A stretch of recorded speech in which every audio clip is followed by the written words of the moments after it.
आज हम बात करेंगे अगर किसी यंग व्यक्ति को 20 साल या 25 साल की एज से पहले अगर किसी को ब्लड प्रेशर का प्रॉब्लम हो जाए तो उसके लिए क्या स्पेसिफिक इश्यूज आते हैं, क्या क्या चीज़ों का उस पर ध्यान रखने की ज़रूरत है, क्या हर एक व्यक्ति को मेडिसिन स्टार्ट करने की ज़रूरत है, और अगर मेडिसिन स्टार्ट कर भी रहे तो और क्या क्या चीज़ों का ध्यान रखने की ज़रूरत है, आज हम उस बारे में डिस्कशन करेंगे।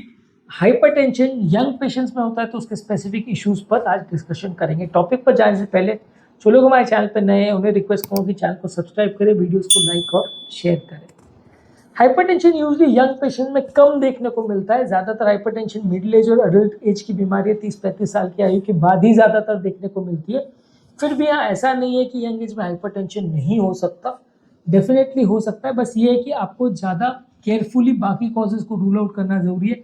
नेचुरली होने वाला हाइपरटेंशन ज़्यादातर मिडिल एज और अडल्ट में होता है। अगर इस एज में किसी को प्रॉब्लम हो रही है तो आपको सेकेंडरी हाइपरटेंशन के कॉजेज़ को रूल आउट करना पड़ेगा कि किसी को किडनी का प्रॉब्लम तो नहीं है, किसी को ऐसे कोई हार्मोनल प्रोड्यूसिंग ट्यूमर्स का प्रॉब्लम जैसे कि एल्डोस्टेरोनिज्म और कुशिंग सिंड्रोम वगैरह का प्रॉब्लम तो नहीं है, बर्थ से किसी को हार्ट रिलेटेड प्रॉब्लम्स या नलियों का ब्लॉकेजेस जैसे कोआक्टेशन ऑफ एओर्टा जिसमें बीपी बहुत ज़्यादा शूट अप हो जाता है क्योंकि मेन नली एओर्टा में कोई ब्लॉकेज होता है। ये सारी बीमारियों को आपको रूल आउट करने की ज़रूरत है अगर यंग पेशेंट में आप हाइपरटेंशन देख रहे हो, क्योंकि इस एज में यूजुअली हाइपरटेंशन, खासकर सीरियस हाइपरटेंशन ज़्यादातर नहीं देखने को मिलता है।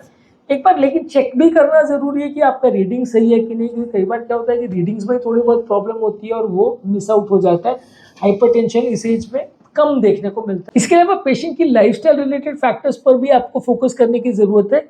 पेशेंट को अगर यंग एज में हाइपरटेंशन हो रहा है तो इनिशियली आप दवा नहीं स्टार्ट करने का कोशिश करोगे, क्योंकि आप जानते हो कि यंग एज में अगर आपको दवा स्टार्ट करनी पड़ती है तो दवा लाइफ टाइम चलती है। बीपी की दवा में प्रॉब्लम यही है कि ये दवा ब्लड प्रेशर को कंट्रोल जरूर अच्छे से कर लेती है लेकिन क्योर नहीं करती है, तो दवा लाइफ टाइम चलती है। तो यंग एज में दवा देने से पहले भी आप 4 बार सोचते हो कि यार इस एज में मैं दवा दूं या नहीं दूं, और दवा के लॉन्ग टर्म इम्प्लीकेशंस या प्रॉब्लम्स क्या होंगे, तो इसलिए आप सोच के दवा देते हो।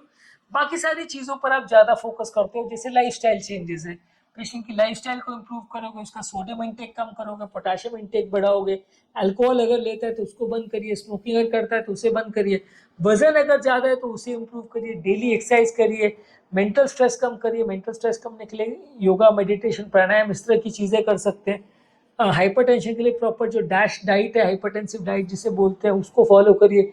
ताज़ा फल सब्जी ज़्यादा लीजिए, डेली एक्सरसाइज कीजिए और फिश और इससे रिलेटेड प्रोडक्ट्स ज़्यादा रखिए। नींद अच्छी रखने की ज़रूरत है। तो ये सारी चीज़ों पर आपको ज़्यादा फोकस करने की ज़रूरत है, खासकर अगर यंग पेशेंट लोगों की। बहुत यंग पेशेंट में हम भी हेजिटेट करते हैं मेडिसिन देने के लिए। पेशेंट की फैमिली हिस्ट्री को भी आपको असेस करने की ज़रूरत है कि पेशेंट की फैमिली में ऐसा प्रॉब्लम तो नहीं है। अगर फैमिली हिस्ट्री स्ट्रॉन्ग है, परिवार में 2-4 लोग को ब्लड प्रेशर का प्रॉब्लम है, तो काफ़ी चांस है कि जो पेशेंट का रीडिंग आपको मिल रहा है वो करेक्ट है और बीपी उसका इतना इजीली फिर कंट्रोल होगा भी नहीं, क्योंकि पेशेंट का जेनेटिक प्रॉब्लम है और वैसे पेशेंट में ब्लड प्रेशर को लाइफस्टाइल चेंजेस से कंट्रोल कर पाना थोड़ा मुश्किल पड़ेगा, मेडिसिन की ज़रूरत पड़ने का चांस ज़्यादा है। इसके अलावा यंग पेशेंट में आजकल बहुत ज़्यादा स्ट्रेस देखा जा रहा है, मेंटल स्ट्रेस बहुत ज़्यादा है, किसी को एजुकेशन से रिलेटेड, जॉब से रिलेटेड, लाइफस्टाइल से रिलेटेड, स्पाउस से रिलेशन को रिलेटेड, लव अफेयर्स या फैमिली रिलेटेड मैटर्स पर, सोशल इश्यूज पर भी टेंशन होती है लोगों को। आजकल ये सारे इश्यूज की वजह से भी थोड़ा लोगों को ब्लड प्रेशर यंग एज में ज़्यादा होने लगा है। तो मेंटल स्ट्रेस को अगर आप कम करेंगे तो उससे भी ब्लड प्रेशर बेटर होगा। मेंटल हेल्थ को आप कंट्रोल करेंगे, पेशेंट को प्रॉपर साइकेट्रिक ट्रीटमेंट देंगे, एंग्जाइटी और स्ट्रेस को कम करेंगे, तो उससे भी ब्लड प्रेशर कंट्रोल करने में मदद मिलेगी और पेशेंट को मेडिसिन की ज़रूरत कंपेरेटिवली थोड़ा कम पड़ेगी। वजन अगर किसी पेशेंट का ज़्यादा है तो काफ़ी एग्रेसिवली आपको उसको फॉलो करना है, क्योंकि वजन ज़्यादा होने से लोगों को blood pressure, diabetes, heart attack ये सब प्रॉब्लम ज़्यादा होती है, मेटाबॉलिक सिंड्रोम ज़्यादा होता है। वजन ज़्यादा वाले पेशेंट्स को इंसुलिन रेजिस्टेंस भी ज़्यादा देखने को मिलता है। तो आपको लाइफस्टाइल मॉडिफिकेशन करके, पेशेंट का डाइटरी चेंजेस करके, एक्सरसाइज वगैरह करवा के पेशेंट का वजन को कम करना है, नहीं तो आपको प्रॉब्लम होती रहेगी और पेशेंट का ब्लड प्रेशर प्रॉपर्ली कंट्रोल नहीं होगा। और इसको करने से मेडिसिन की रिक्वायरमेंट काफ़ी हद तक कम कर सकते हैं। इस एज में अगर किसी को ब्लड प्रेशर हो रही है तो आपको ये भी जानने और समझने की ज़रूरत है कि पेशेंट को लॉन्ग टर्म आपको फॉलोअप में रखने की ज़रूरत है, क्योंकि जितने साल तक पेशेंट को अनकंट्रोल हाइपरटेंशन रहेगा उतने कॉम्प्लिकेशंस होंगे, उतने हार्ट अटैक्स, ब्लॉकेजेस और तरह तरह के इश्यूज उसको ज़्यादा होंगे अगर वो प्रॉपर ध्यान नहीं रखता है। तो यंग एज में हाइपरटेंशन एक सोशल प्रॉब्लम भी है। 50 साल के 60 साल में किसी को हाइपरटेंशन चालू होता है तो आपको पता है कि यार उसको ब्लॉकेजेस या ये सब प्रॉब्लम बहुत ज़्यादा नहीं आएगा, क्योंकि ऑलरेडी उसकी एज हो गई है, 10-15 साल 20 साल में जितना प्रॉब्लम्स होना होगा वो हो जाएगा। यंग एज में है, मतलब वो 50-60 साल तक अगर हाइपरटेंसिव अगर रहने वाला है तो फ्यूचर में होने वाली प्रॉब्लम्स के चांसेस और होने वाले इश्यूज तरह तरह के काफ़ी ज़्यादा होंगे। तो आपको ज़्यादा अग्रेसिवली उसको फॉलो करना पड़ेगा, ज़्यादा परस्यू करना पड़ेगा। लाइफस्टाइल चेंजेस पे भी प्रॉपरली मेंटेन कर रहा है कि नहीं, उस पर विशेष ध्यान देने की ज़रूरत है।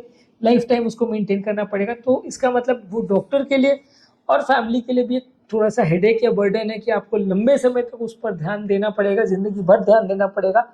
नहीं तो कभी भी उस बंदे को प्रॉब्लम्स हो सकती है, कभी भी हार्ट अटैक लगभग वगैरह लेके वो परेशान हो सकता है। और इस एज में अगर वैसा कुछ कॉम्प्लिकेशन हो जाए तो एक तरह से लाइफ खराब ही हो जाती है। रेगुलर ब्लड प्रेशर चेक्स की भी जरूरत है। घर पर भी डिजिटल डिवाइसेस लेके रेगुलर ब्लड प्रेशर चेक करिए। पहले तो ये चेक करने की जरूरत है कि बीपी एक्चुअल में हैवी कि नहीं, कहीं सूडो हाइपरटेंशन या वाइट कोड हाइपरटेंशन तो नहीं है। कि कई बार क्या है, हॉस्पिटल में जाके घबराहट की वजह से या किसी पेन या किसी स्टिमुलस की वजह से बीपी सडनली बढ़ जाता है, तो वैसे लोगों में दवाओं की जरूरत नहीं पड़ती है। इनफैक्ट वैसे लोग को आप दवा दोगे तो फायदा होने के बदले नुकसान ही होता है। तो वो सब चीज़ों को आपको रूल आउट करने की ज़रूरत है। इसको रूल आउट करने के लिए आप एम्बुलेटरी ब्लड प्रेशर मॉनिटरिंग कर सकते हो। हमने already ambulatory blood pressure monitoring और वाइट कोड हाइपरटेंशन दोनों ही टॉपिक्स पर वीडियो किया, जो कि आप मेरे चैनल पर चेकआउट कर सकते हैं। अगर किसी को एक्चुअल में ब्लड प्रेशर का आपको डाउट लग रहा है कि एक्चुअल में है या नहीं, बहुत ज़्यादा ब्लड प्रेशर आ रहा है और घबराहट वगैरह का सिम्टम ज़्यादा है, तो वाइट कोड हाइपरटेंशन को रूल आउट करिए, और वो रूल आउट हो उसके बाद ही दवा स्टार्ट करिए। रेगुलर पेशेंट का ब्लड प्रेशर चेक करिए। क्लिनिक्स में मे भी महीने में 1-2 बार, घर पर मे भी हफ्ते में 1-2 बार ब्लड प्रेशर चेक करते रहिए, देखने के लिए कि ब्लड प्रेशर कितना रह रहा है और मेडिसिन से रिस्पॉन्स आ रहा है कि नहीं। यंग पेशेंट में कई बार प्रेगनेंसी रिलेटेड हाइपरटेंशन भी होता है यंग फीमेल्स में, कि प्रेगनेंसी के दौरान और प्रेगनेंसी के बाद भी परसिस्ट करता है हाइपरटेंशन। तो इसको भी रूल आउट करना और मेंटेन करना जरूरी है, क्योंकि कई बार प्रेगनेंसी के साथ हुआ हाइपरटेंशन लाइफ टाइम परेशान करता है। जान के लिए भी खतरा हो सकता है, बच्चे के लिए भी खतरा हो सकता है। तो यंग पेशेंट में हाइपरटेंशन अगर प्रेगनेंसी के दौरान हो तो एक बड़ा इशू होता है। हमने ऑलरेडी प्रेगनेंसी रिलेटेड हाइपरटेंशन पे एक अलग वीडियो किया है, जो कि आप हमारे चैनल पर देख सकते हैं। इस बारे में पेशेंट को अवेयरनेस या एजुकेशन करना ज़रूरी है, क्योंकि इस एज में अगर ब्लड प्रेशर हो रहा है तो पेशेंट की प्रॉपर एजुकेशन हाइपरटेंशन के बारे में, हाइपरटेंशन की कॉम्प्लिकेशन के बारे में, हाइपरटेंशन की सीरियसनेस, सिम्टम्स, सब चीज़ के बारे में अवेयरनेस होना ज़रूरी है। क्योंकि ज़्यादातर पेशेंट्स को कुछ पता नहीं रहता हाइपरटेंशन रिलेटेड क्या है क्या नहीं, किस तरह के कॉम्प्लिकेशन हो सकते हैं। लोग इग्नोर करते हैं, प्रॉपर ट्रीटमेंट नहीं करते और बाद में परेशानियाँ होती है। तो अगर आपको सब चीज़ें प्रॉपरली पता रहेंगी तो आप उसको प्रॉपरली मैनेज कर पाओगे, और लॉन्ग टर्म पेशेंट को प्रॉब्लम होने का चांस कम रहेगा अगर वो एजुकेटेड है और प्रॉपरली अपना ध्यान रख पा रहा है। तो इसमें डॉक्टर और पेशेंट दोनों का एक कोलैबोरेटिव अप्रोच होना चाहिए, जिसमें फैमिली मेंबर्स भी इन्वॉल्व होने चाहिए। सबको मिलके ही ध्यान रखना है। पेशेंट का खाने पीने का ध्यान, लाइफस्टाइल का ध्यान, उसकी बीमारी का ध्यान, उसकी मेडिसिन का ध्यान, सब चीज़ सबको मिलके करना है। अकेला पेशेंट के लिए सब कुछ मैनेज करना मुश्किल है। और डॉक्टर्स में भी कई बार कार्डियोलॉजिस्ट, फिजिशियन, नेफ्रोलॉजिस्ट, एंडोक्राइनोलॉजिस्ट सबको मिलकर मैनेज करना पड़ता है, जिस हिसाब से पेशेंट की प्रॉब्लम है उसके हिसाब से।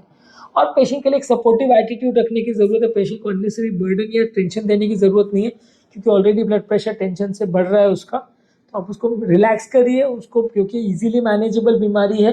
प्रॉपरली अगर पेशेंट दवा लेता रहेगा तो लाइफ टाइम तकलीफ नहीं आएगी। हाँ, दवा के बगैर मैनेज कर सके तो ज़्यादा अच्छी बात है, लेकिन अगर फिर भी मेडिसिन की ज़रूरत पड़ती है तो फिर भी मैनेज कर सकते हैं। तो ज़्यादा टेंशन लेने की ज़रूरत नहीं है। पेशेंट को प्रॉपर काउंसलिंग करिए, रिलेटिव्स को प्रॉपर काउंसलिंग करिए कि ये चीज़ें मैनेजेबल है, अननेसेसरी टेंशन और हैवॉक करने की ज़रूरत नहीं है। और इसमें क्या क्या चीज़ें मैनेज करने की ज़रूरत है पेशेंट और रिलेटिव्स को आप सिखाएंगे तो ज़्यादा अच्छा रिजल्ट आएगा। तो आज के टॉपिक में हमने बात करी यंग हाइपरटेंशन में। किसी को अगर यंग एज में हाइपरटेंशन हो तो क्या करना होता है, किस तरह का प्रॉब्लम है, क्या मेडिसिन लेना चाहिए, नहीं लेना चाहिए, और मेडिसिन क्यों जल्दी स्टार्ट नहीं करना चाहिए। रीज़न वही है कि एक बार स्टार्ट होती है तो दवा लाइफ टाइम चलती है। तो इस तरह के पेशेंट में सेकेंडरी कॉजेज़ को रूल आउट करना ज़रूरी है कि किसी और बीमारी की वजह से हाइपरटेंशन या ट्यूमर वगैरह से तो हाइपरटेंशन नहीं हो रहा है। किडनी वगैरह को सारा चेक करने का ज़रूरत है। फिर भी अगर हाइपरटेंशन है तो फिर उसको अप्रोप्रिएटली मैनेज करेंगे, मेडिसिन से, लाइफस्टाइल मॉडिफिकेशन से, रिस्क फैक्टर्स को कंट्रोल करके, और ज़रूरत पड़े तो दवाइयों के साथ। पर दवाइयों की भी प्रॉपर मॉनिटरिंग ज़रूरी है। टॉपिक ऐड करने से पहले जो लोग हमारे चैनल पे नए हैं उन्हें रिक्वेस्ट करूँगा कि चैनल को सब्सक्राइब करके हमें इंस्पायर और मोटिवेट करें, वीडियोस को ज़्यादा से ज़्यादा लाइक और शेयर करें। जो लोग हमारे चैनल पे हाइपरटेंशन रिलेटेड और उसके डाइट रिलेटेड वीडियोस देखना चाहते हैं तो हाइपरटेंशन का पूरा प्लेलिस्ट है। इंपॉर्टेंट वीडियोस का लिंक मैं कमेंट सेक्शन और डिस्क्रिप्शन बॉक्स में छोड़ दे रहा हूँ, आप उसे डेफिनेटली चेकआउट करिए। आपको काफ़ी कुछ नया सीखने को मिलेगा।